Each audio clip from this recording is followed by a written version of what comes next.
Hi guys! So for today's video, mao siya ang gitawag na mukbang challenge. Ang akong gikaon ani is crab meat and java rice. So lami kayo siya guys. So this is our first time nga nikaon mi dito sa Amsterdam Food Alfresco dito sa Naga. So since bago siyang open, so amo siyang gisulayan. So daghan siyang mga food stall dito.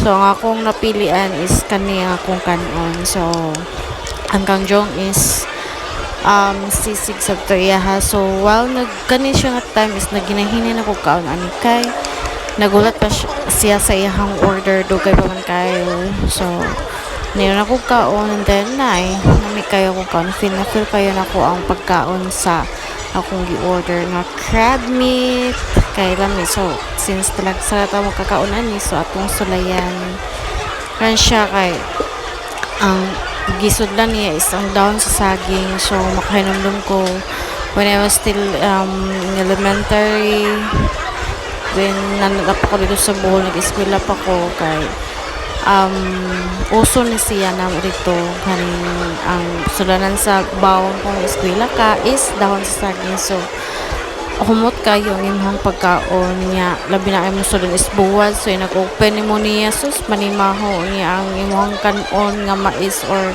kanang rice is na dito makita yan ko ni pilit kan just like ang pinirito nga buwad. So lami kayo siya kanon guys.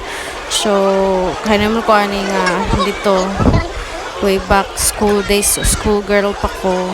So ana naka-experience ko ana. So kinsa naka-experience ana. So ngani mo na siyang mga kinabuhi in a countryside, kitahay nasa kinabuhi sa bukid, di ba? So sa mga taga-bukid I know nga makarelate mo ani.